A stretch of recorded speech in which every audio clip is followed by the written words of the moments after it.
বাংলাদেশি ছেলেদের প্রতি মালয়েশিয়ান তরুণীদের হৃদয় ঝুঁকছে। দুটি সংস্কৃতির বন্ধনে জন্ম নিচ্ছে এক অপূর্ব ভালোবাসার গল্প। দক্ষিণ পূর্ব এশিয়ার আধুনিক ও মুসলিম সংখ্যাগরিষ্ঠ দেশ মালয়েশিয়া আজকের দিনে বিশ্ব পরিচিত তার অর্থনৈতিক অগ্রগতি, প্রযুক্তি নির্ভর জীবন এবং বহুজাতির সম্মিলনে গঠিত সামাজিক কাঠামোর জন্য। এই দেশের শহরগুলোতে হাইরাইজ বিল্ডিং, শপিং মল, প্রযুক্তি প্রতিষ্ঠান আর বৈচিত্র্যময় মানুষের ভিড়ে প্রতিদিন সৃষ্টি হচ্ছে হাজারো গল্প। তবে সাম্প্রতিক সময়ে একটি নীরব কিন্তু গভীর আবেগের গল্প ধীরে ধীরে আলোচনায় আসছে। বাংলাদেশি তরুণদের প্রতি মালয়েশিয়ান মেয়েদের এক অভূতপূর্ব আকর্ষণ, মুগ্ধতা এবং প্রেম। বাংলাদেশ ও মালয়েশিয়ার সম্পর্ক দীর্ঘদিনের। অর্থনৈতিক ও মানবিক পর্যায়ে দুই দেশের মধ্যে রয়েছে মজবুত বন্ধন। প্রতি বছর হাজার হাজার বাংলাদেশি পাড়ি জমায় মালয়েশিয়ায়।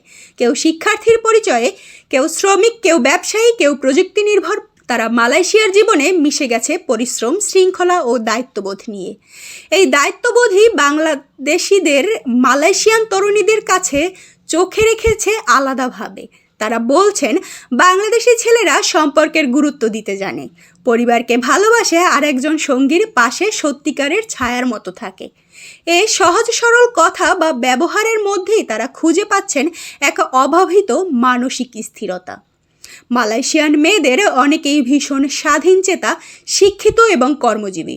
তারা একজন জীবনসঙ্গীকে খোঁজেন যিনি একই সাথে বন্ধু, শ্রোতা ও রক্ষক হবেন। আর সেই জায়গাতেই বাংলাদেশি তরুণরা অনেকটাই এগিয়ে। তাদের মাঝে আন্তরিকতা আছে, সংস্কার আছে, আবার সময়ের সঙ্গে তাল মিলিয়ে চলার মানসিকতা ও অভ্যাসও আছে। এই সম্পর্কের সূচনা সাধারণত খুবই স্বাভাবিকভাবে। বিশ্ববিদ্যালয়ের লাইব্রেরি, হোস্টেলের ক্যান্টিন, রেস্টুরেন্ট কিংবা কোনো ভলান্টিয়ার প্রজেক্টে একসঙ্গে কাজ করতে গিয়ে। মেয়েটি হয়তো প্রথমে দ্বিধায় থাকে, ছেলেটি চুপচাপ সাহায্য করে, কথার ভাঁজে হাসি ছড়ায়। তারপর সেই হাসির ভেতর শুরু হয় মনের দরজা খোলা। একদিন সেই মালয়েশিয়ান তরুণী বলে, তুমি এত নম্র কেন? আর বাংলাদেশি ছেলেটার উত্তর হয়, কারণ আমি ভালোবাসা শিখেছি মায়ের থেকে। অনেক মেয়েই আজকাল বাংলার কিছু সাধারণ শব্দ রপ্ত করছেন। কেউ ভালোবাসি বলতে শিখছে, কেউ তুমি কেমন আছো বলে সকালে শুরু করছে, আবার কেউ প্রেমিকের জন্য নিজ হাতে রান্না করছে খিচুড়ি বা ডিম ভাজা। অন্যদিকে বাংলার ছেলেরা শিখছে মালয় ভাষার মিষ্টি কিছু শব্দ, ছায়া চিনচা পাদামু, অর্থাৎ আমি তোমাকে ভালোবাসি। ভাষার আদান প্রদান যেন প্রেমের নতুন এক অধ্যায়। তবে ভালোবাসা কেবল চিঠি বা হাসিতে সীমাবদ্ধ থাকছে না। এই সম্পর্কগুলো এখন অনেকটাই বাস্তবতার ভিত্তি হয়ে দাঁড়াচ্ছে। মালয়েশিয়ার কিছু পরিবার এখন মেনে নিচ্ছেন বাংলাদেশি পাত্রকে। ধর্মীয় দৃষ্টিকোণ থেকেও দুই দেশের মধ্যে মিল থাকায় অনেকে পরিবার সহজেই সম্পর্ক মেনে নিচ্ছেন। একের সাথে নামাজে পড়া, ঈদ উদযাপন করা কিংবা দু দেশের খাবার নিয়ে রান্নাঘরে একসাথে সময় কাটানো, এগুলোই এখন দাম্পত্য জীবনের অংশ হয়ে উঠছে। ইতিমধ্যে মালয়েশিয়ার অনেক শহরে, যেমন কুয়ালালামপুর, শাহ আলম, জহর বাহরু, সেখানে বাংলাদেশি মালয় দম্পতি গড়ে উঠছে। তাদের মধ্যে কেউ স্টুডেন্ট, কেউ উদ্যোক্তা, আবার কেউ দেশের মাঝে বাণিজ্যিক সংযোগ তৈরি করছেন।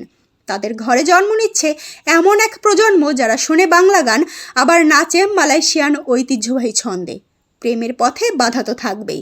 সামাজিক ভিন্নতা, পাসপোর্ট, স্থায়ী বসবাসের জটিলতা কিংবা আত্মীয় স্বজনের প্রশ্ন, তবুও ভালোবাসা সব অন্ধকারের আলো জ্বালিয়ে রাখে। যারা সত্যিকারের ভালোবাসে তারা এসব ভেদাভেদকে জয় করতে জানে।